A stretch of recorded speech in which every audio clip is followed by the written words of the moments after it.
Oh, hey guys. So glad you came by this week to join into Sherpodcast. Let's just skate right on into this, shall we?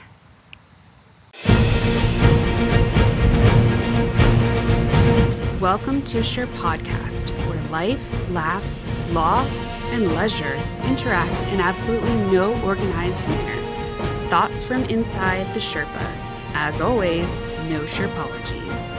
On this week's episode of Sherpodcast, Actively Blind, I share some things that I'm doing to make myself more active, including rollerblading and a Peloton bike, and I share some things that are blind, like love. Love is Blind, the show that you guys all made me watch that I hate. I give you the DL and my thoughts. I briefly recap The Bachelor and the very boring Women Tell All from last night. I share some sentimental details about mourning the loss of your dog, which is the worst thing in the world. And I give you a glimpse into what I'm liking and not liking and what the future holds. Woo! Well, I'm a little winded from that rollerblade in, but that, I promised you guys I was going to bring it back, and I'm bringing it back. So welcome to this week's Sherpodcast episode. Gabby's like full on ready. She wanted to be the first to say hello. She'll say, hello, pretty girl. But I am going to put her in her bed. We're actually at home in the Sherpa office today, my home office, where I get like a lot of my work done. And this is her, I don't think you can see it, but there's like a little bed right here where she sleeps under. And yeah, I don't know if you can see in the picture, but I have some of my law degrees up, so I'm actually legit. But anyway, so going in, I'm sorry about last week. This stupid illness just gets me sometimes, and I can't give you guys the content. I'm trying to be as, regimented as possible because I know that's important. But I think today is going to make up for the lack of last week. Honestly, last week, not that much happened, and then so much happened this week that it's a lot. It's just a lot. So I'm going to start off by reading things I'm liking. This is going into things I'm liking. My mom got me this book by Hoda, who's the best. Who doesn't love Hoda? And it's I really needed this today. And it's just little quotes. I love little quote books. In the morning, I have 400. This is the one I'm into now. And today was so good for all the moms that watch this. March 3rd, recipe for iced coffee. 1, have kids. 2, make coffee. 3, forget you made the coffee. 4, drink it cold. If you even remember, your coffee cup is in the microwave from the last time you attempted to reheat it. Good one, Hoda. That's funny, but that actually doesn't even apply to me because I am so crazy that I make my espresso for myself and my husband the night prior. And then when my alarm goes off in the morning, I chug my double espresso and then go back to sleep until it wakes me up. So that's a mom trick, pro tip that you can take from me. Things I'm liking. Rollerblading is great. It's just a feeling of freedom, and it's kind of hard to get back into. I also think my blades are half size too big. So I don't know what I'm going to do about that. I don't really know if James wants me wasting another $40 or $50 on roller skates. But so the whole thing that got me back into this, I have a really smart cousin. He's a doctor over in St. Pete his name is Patrick, and he's always telling me this crazy stuff. Not crazy stuff, it's legit stuff, but he reads 1 million really smart books a week. So he tries to give me the abbreviated version that my brain can handle. So there's this guy, look him up on YouTube. His name is Slow Mo, and he's just this, if you never knew about him, you would just think he's this old crazy man that skates that rollerblades I think it's the San Diego boardwalk every day, all day, listening to his really slow music and going really in slow motion, almost skating. And they asked everyone on the boardwalk, where did this man come from? And they're we think he's homeless, but then we're how are his skates so nice? Come to find out, he's a world-renowned psychiatrist and neurologist.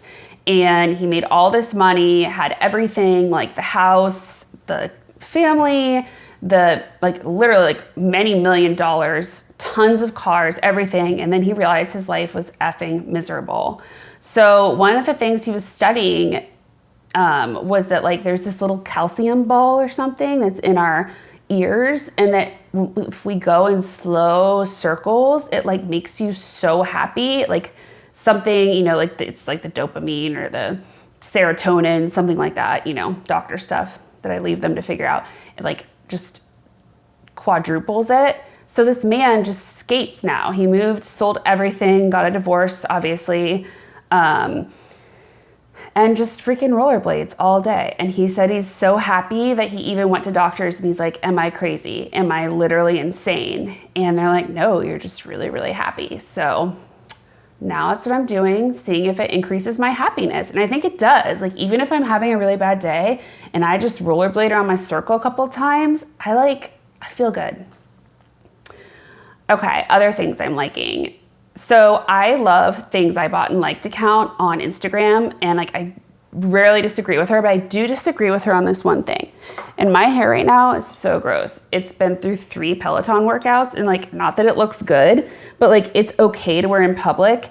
And her favorite one is this Living Proof full volume blast. She's like, be careful, this is really intense though. It is not as intense as this one. My favorite, of course, Dry Bar. Love Dry Bar. Dry Bar triple sec. This is really where it's at. Like, if you wanted to go like from a CrossFit workout or like any workout where you're like dripping wet to work, you could spray this baby in and you'd be okay. Like, this is the best stuff. It's great. It's better than this. And sometimes this makes my hair like really sticky. This really like just revs it back up. So it's called the Triple Sec Dry Bar. Again, I love all things Dry Bar. That's just me. Hair textures are different. So another thing I'm really liking right now is World War II in color. I know I'm kind of late coming onto this, but it's really great. It's a really great historical documentary about World War II, and you learn a lot of things that you didn't already know, or like my husband didn't already know because I already knew most of it. But things you forget, I was a history major and I love war. So things you forget, like I didn't spend a ton of time like, studying the battle itself of Stalingrad. And it's crazy, like 1 million Russian troops and civilians died in that battle. Like, that is insane. 1 million. 27 million Russian troops and civilians died in World War II. Like, that is insane. 27 million. That's not even counting like the number of people Stalin probably executed himself in his Siberian camps. But that is just nuts. And other things like seeing, what those pilots went through. And also Midway is out. It's a great movie. There's some historical inaccuracies, but it gets like the point across about the Battle of Midway and Pearl Harbor. And it's just a great, if you're interested in military history, both those things are cool to check out. The most important thing I'm into right now is the Peloton. So the reason I love the Peloton, I got it last Wednesday and I've literally done it every single day except for like one day I was at my parents' house and I did the classes. I did like one of the other classes that you can do. There's like so many classes to choose from. But just having the bike is really good for me because even though like, yes, I could make time to go to the gym and stuff, I can't do a lot at the gym right now. And honestly, it's kind of hard to sometimes make time for the gym. It's like can be almost 30 minutes, like round trip wise. And like today, I really had no time. Like I had a total of 30 minutes before I had to go to the doctor's office. And then I knew I would have to go pick up JR. And I literally just got on the bike, and it was like a health doctor that I see. So I knew she wouldn't care if I was like disgusting when I came. And I did a 30-minute ride and I burned like 300 something calories. It was awesome. And you can just get on, clip in. It's kind of hard to clip in at first. It took me a couple days. And the instructor's like so inspirational. They're like, yes, let's go Peloton. Get those shoulders up. Be so confident. Let me see the confidence radiate from your face. And you're just like, yes, my confidence is radiating. And like, it's just like you get it done And it's awesome. Like, it's so fast, and then you're done. Then you get to do like little weight stuff. Like, I can't do that much weight anymore because I've told you guys about my clavicle that pops in and out. These are just 2 pounds. But, you know, they also have like all these like arm things. So you can do like arm exercises during, like, with a ride or on your own. Keep them right back here in the back pockets. Am I putting them back in right? Nope. Might fall on the ground. Nope, they didn't. I obviously don't usually ride in my Sherpa. I'm a little cold right now. Anyway, I love the Peloton. I highly recommend it, especially like if you're a mom like me and you just like don't, like, time has just become an issue. And again, like, I love going to the gym. I love my CrossFit family. I probably should go more just to be more social, but it is hard for me, especially with being sick. Like, I can feel good in the morning and then by the afternoon feel like absolute shit. So it's just like when I have the time, I can just get it done and then be done with it. Peloton, big fan. So unfortunately, I have some friends, like multiple friends, that are going through the worst pain ever, which is losing a pet, especially for me, a dog. It's honestly like just like heart-wrenching, gut-wrenching. Your heart just breaks into a million pieces.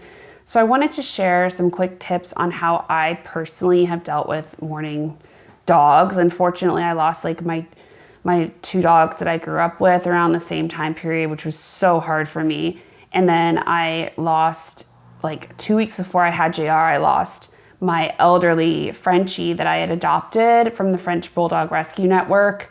He was paralyzed in the back. You know, they'd given him like 3 months to live, and James and I had, you know, gave him such good care. And my mom also really helped out with Tunky a lot. And he ended up living almost 2 years. And when he died, it was definitely his time, but it was just so heartbreaking. I miss him so much every day. And some tips that I have used to mourn the dogs in my life has been like almost creating like a little altar for them, not to like worship, but just to have, it's like a remembrance altar. So like when Tunky actually passed, there were way more pictures of him like everywhere in this altar I created, but I still have these like all around, just so he's always with me. Just little pictures. I had this Christmas ornament made. My good friend Wendy gave this to me, and it says Tunky 2017. It's got his paw. I also, one of my really sweet friends, Luz, that did French. She still is very active in French Bulldog Rescue Network. Got this made for me from this woman in Russia. I can like tag her in a link because she's amazing. She makes like exact replicas of your pet. Like, it has all of his exact little sweet markings, and it looks just like his face. Like, I love this so much. She's really amazing, this woman. She's from like Russia or Czechoslovakia or something. Came like very foreign when it came. I also have like a whole thing of his hair too, and his ashes, which I keep with me. I'm not going to show those to you guys because there's just, some people think that's creepy. I don't.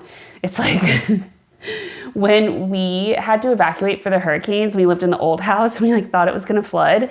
James was like, pack a bag of your essentials. And then he looked through my bag. He's like, why are Tunky's ashes and hair in this box? And I was like, because if I lost that, I would kill myself. So yeah, I take my pet's ashes everywhere. That's just me. Anyway, the last thing I'm really loving is the Peloton. Remember when I said clipping in and out was hard? You can just watch me in my daily struggle.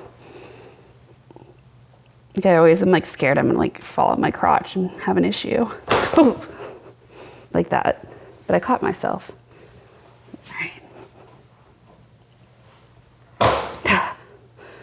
Good. Okay, so you guys asked, I delivered, almost done. I really don't like this show, guys. This Love is Blind. Like, it's very hard for me to get through. It has been very difficult. It is, these people, I don't know where they found them. They're just the most lonely ass people I've ever met. My dad, I started watching it on Sunday with my dad and James. My dad's response to all these people that were like, we're just so lonely when we get home, lonely in the morning. My dad was like, okay, get a pet. And that was a great response, but these people don't even deserve a pet, like a pet dog or a cat. They deserve like one of those lizards that like clings to you because of warmth. That's like a good starting point for these people. Like, get a lizard. If you can handle that, move on to maybe a more loving animal. Then maybe like just don't ever get married. So the first couple, like, so it starts off with like, again, this is like very low budget for Netflix. Netflix is very high budget on all other stuff. This is extreme low budget. They're in these low budget houses, like similar to The Bachelor, but like extreme low budget. And for some reason, they have tons of alcohol, but it's only in like airplane shooter form. Like, I can't take these people seriously. These women, when they're downing like warm glasses of, is it Sutter Home or Sutton Home? Like Pinot Grigio, and they're like drinking out of the bottle and it's warm. And I'm just like I can't, it's so gross. And why do they give them only airplane shooters? Can someone answer that for me? Because I don't know. It's not like they're trying to limit their drinks, because these bitches are getting really drunk on the show. So the first couple that like gets together is shocking to me, because Lauren is definitely the prettiest one on this series and like the smartest, has got the most going for her. She's this like beautiful Black woman, and she has a great job. She's a good family. I don't know why she's on this. She's the only one that I'm like, why is she here? Like, she could be fine in the real world. For some reason, she and this guy, Cameron, who I think his name's Cameron, the creepy white guy that claims to be a scientist, which I don't think so. I don't think he is.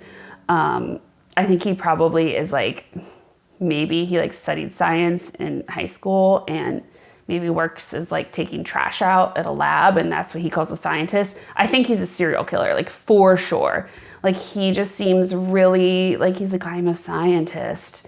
And he's like a loner, white male. He fits the dynamic. Like, he's just the way he talks. Like, I could so see him being a family annihilator and just taking her out and their kids and just leaving and starting up a whole new life. Like, that is the vibe I get from Cameron.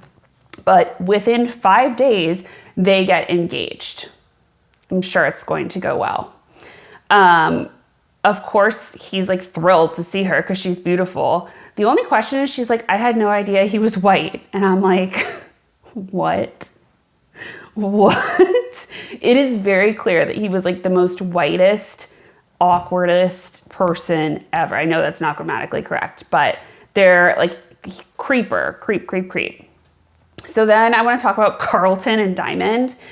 So Diamond is like some kind of basketball dancer. Carlton is, I don't know what he is. I think he's like unemployed. I forget what he is.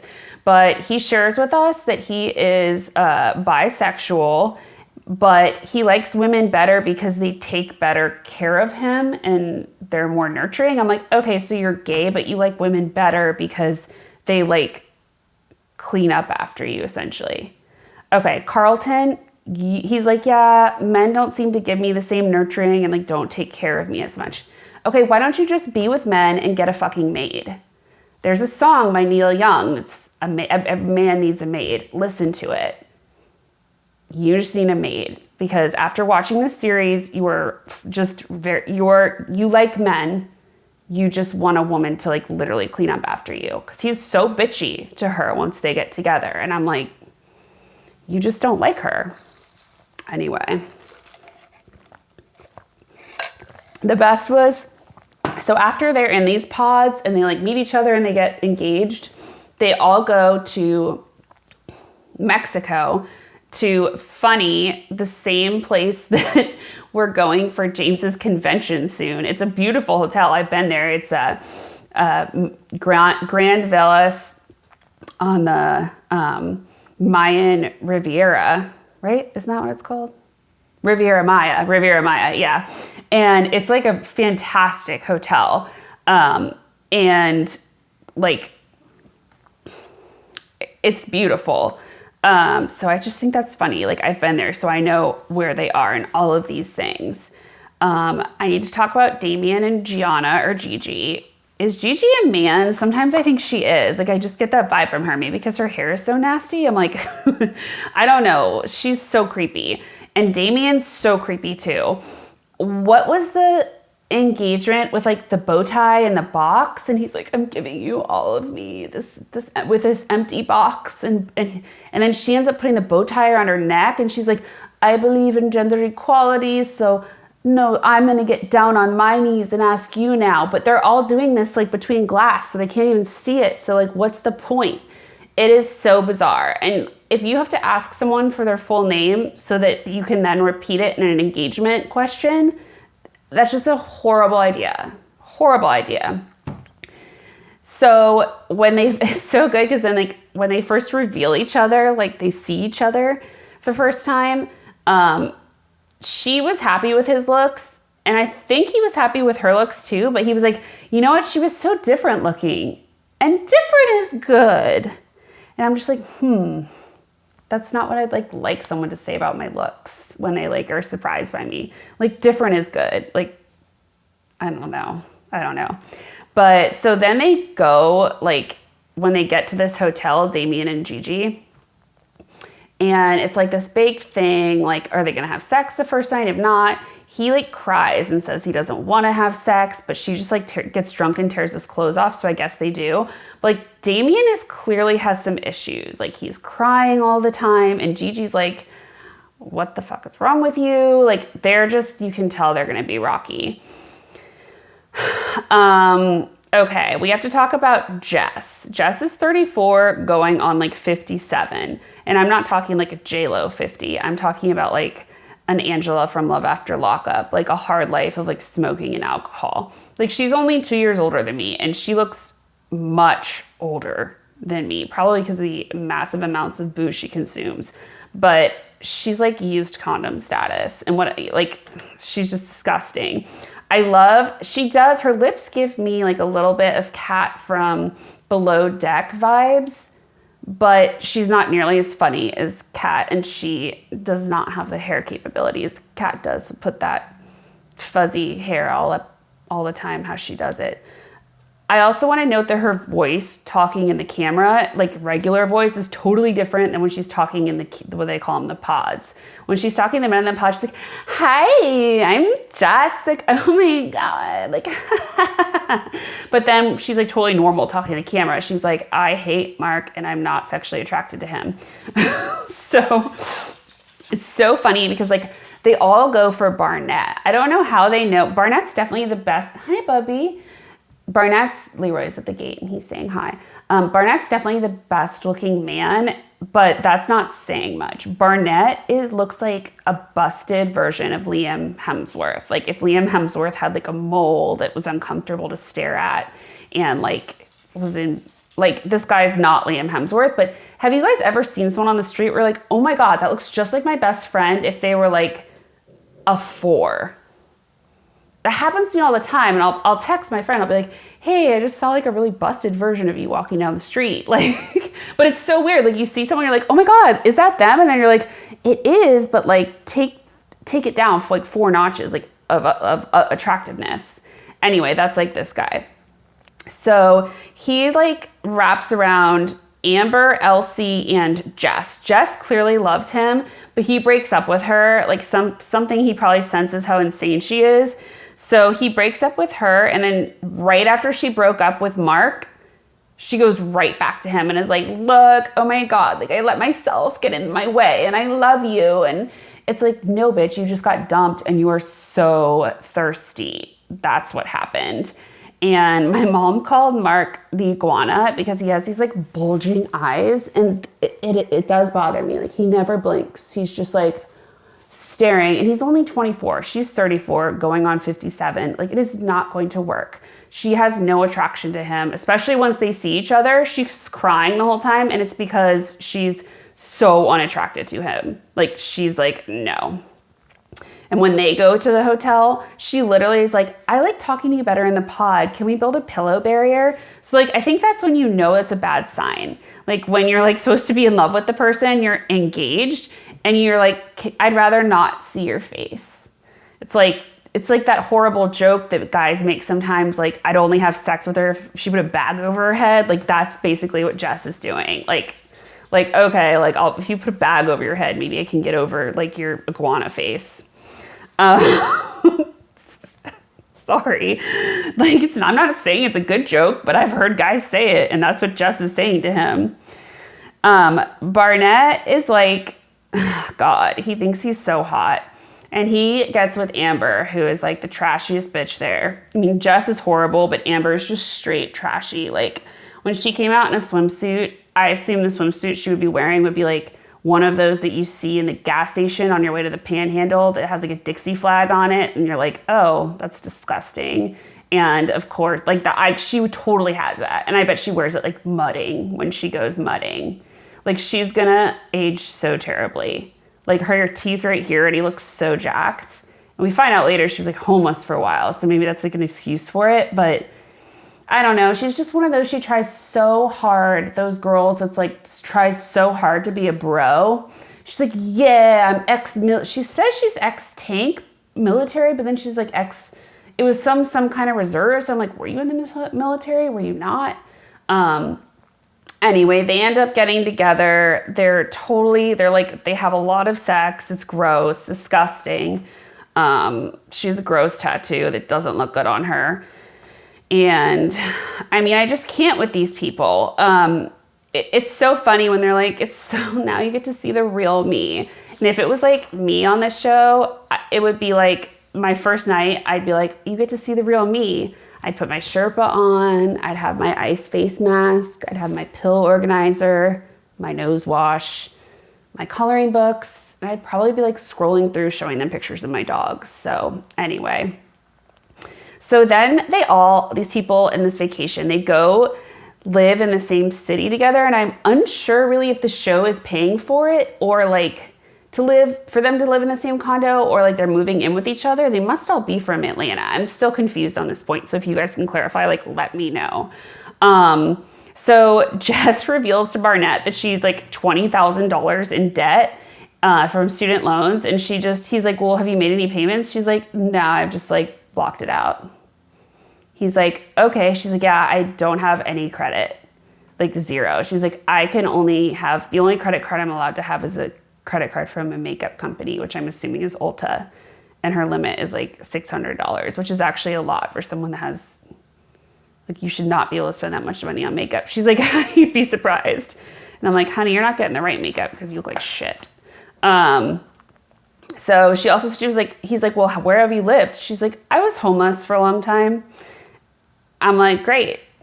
Again, things that you should probably tell somebody before you get engaged: that you're bisexual, that you're homeless and $20,000 in debt.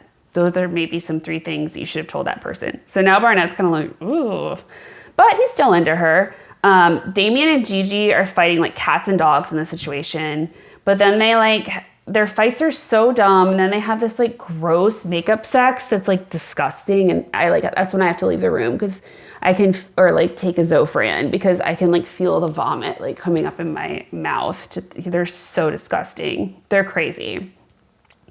And it's just so funny, like when Barnett visits Amber's house and like the sticks, he's like, I was really surprised she came from such a rough place. I'm like, really? You're surprised she came from a rough place? Like, she's so desperate. She like screams white trash. I don't know. Amber's just disgusting. You guys have to see it. She's like, yeah, I can drink like a man. Yeah, man. I love to shoot.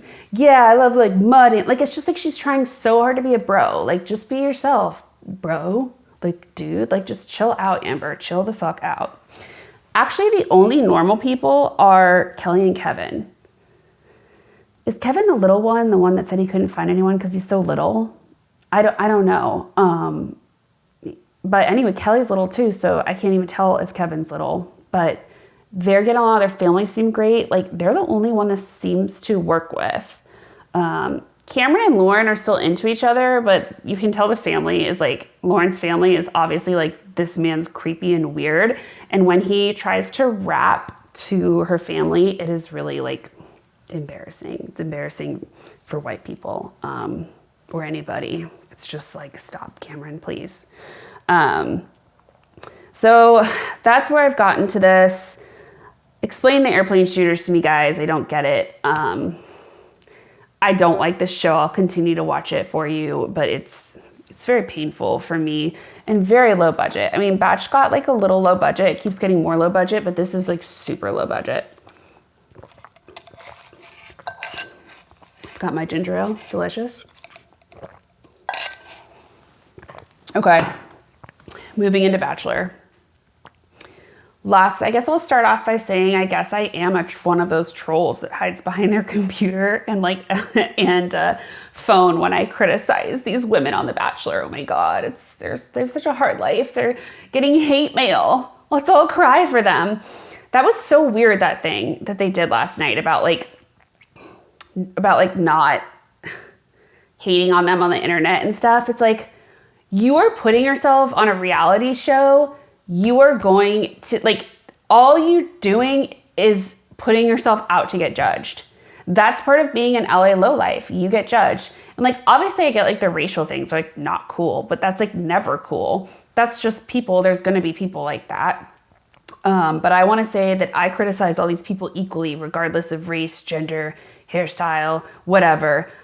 They're all getting criticized, and that's what they sign up for. And I'm not telling them to kill themselves. I don't think I've said that, but I mean, maybe I did with some people. I may have said that with Victoria F or Mike Henna, but I mean, really oh God, it's everything is so sensitive today.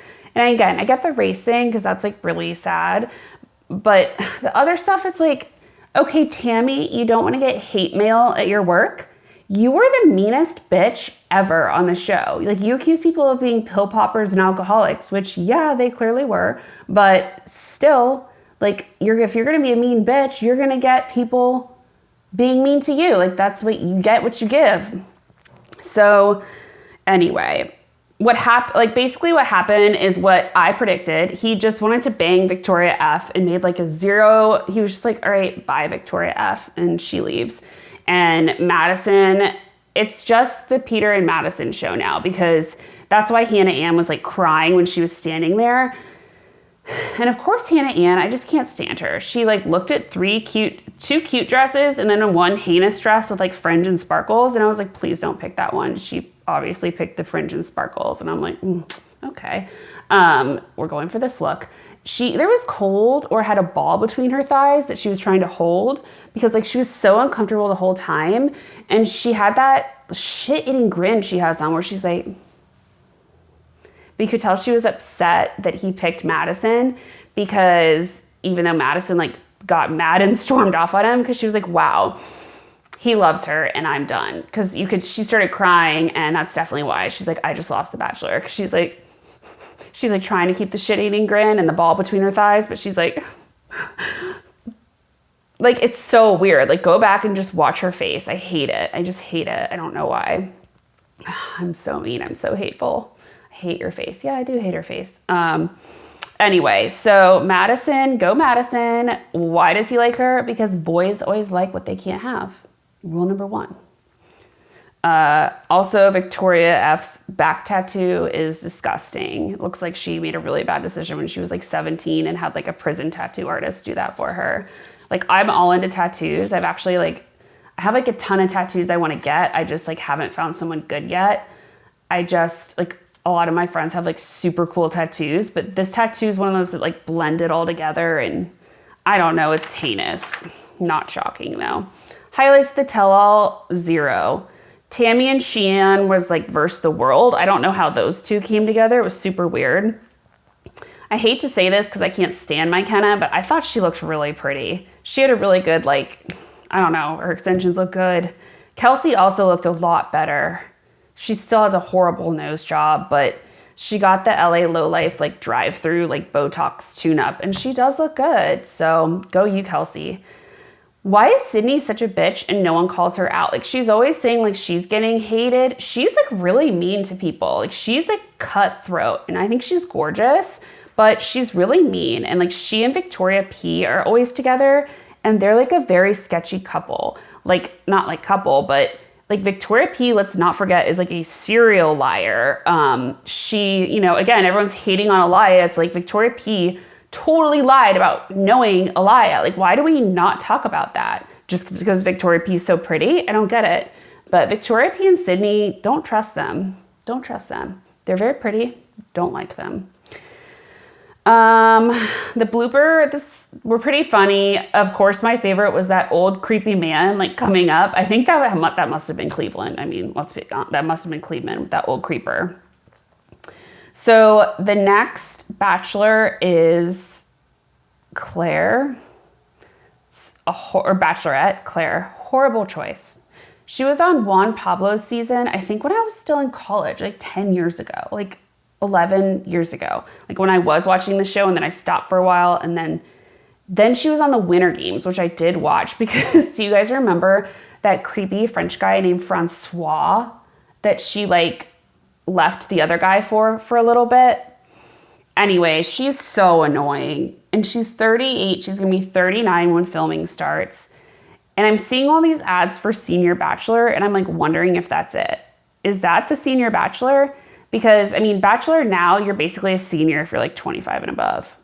So is that the Senior Bachelor we're talking about in these ads? Or is there going to be like a 60 and 70-year-old Senior Bachelor? Because I am like here for that. I'm here for a 60 to 70-year-old Senior Bachelor. And I have some people I'd love to nominate. I'd love to nominate my old secretary, Deb. She did date a prison inmate, which is weird because she worked for the state attorney's office. She got in trouble a lot because she had a hot plate that she kept under her desk, and she would cook like salami sandwiches and like Reuben sandwiches. And like when we got a new computer system, she was just like, I'm fucking out. I can't, like, it wasn't even that hard. And I would try and help her, but I'd spend like most of my time like trying to help her and then like not doing my actual work, which was a lot in like 4-person misdemeanor. And I won't even say some of the stories I have about Deb. But let's just say she would enjoy the fantasy suites. If she's still alive. I do wonder that because she did, the prison boyfriend did come home on the Greyhound. And then once he came home, she literally just like left work, like just stopped coming. Me and my friend helped. Then she got fired and she's like, why did I get fired? I'm like, Debbie, you just literally stopped coming home from work to work.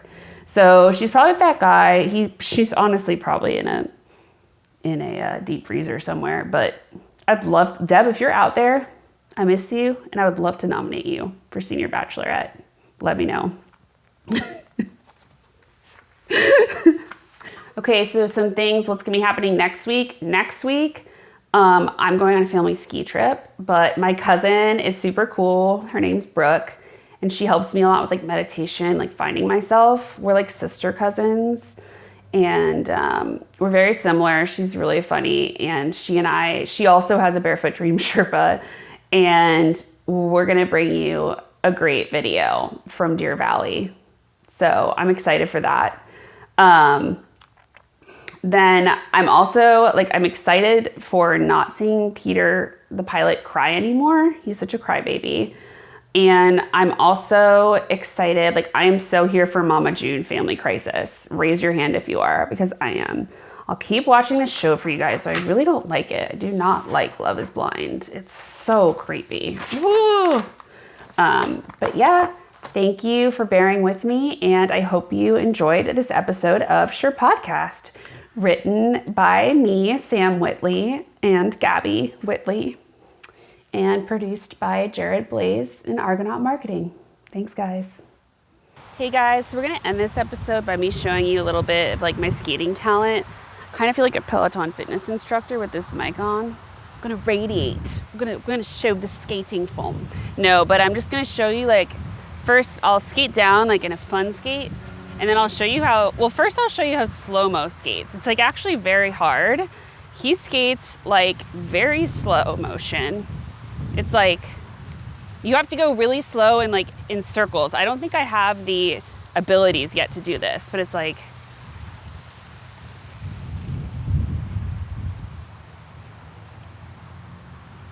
really slow circles, and he usually has one foot up, but I cannot do it on one foot yet. Again, I think these are a little big for me. I'm having some ankle issues, but like it's like this. It's so crazy. You have to Google slow-mo. But I'm just gonna like free skate right now. And I can get going like pretty fast, all in all. But it's hard for me to stop. So I have to make sure there's like no cars in the vicinity. But see this little circle in my neighborhood? I just kind of like go around it. I'm not gonna go around the whole thing right now because I've already done that today. I'm gonna try, I used to be so good at turning. I could do this like cool turn. Can't do that anymore. It's more like slow-mo's turn. Here I come. Like feel that breeze. Just feel the wind in your body and you're free. And it's just like, why did we stop doing this? It's so much fun. It's so much fun. So be yourself, do what you want, and fucking skate. Shred life.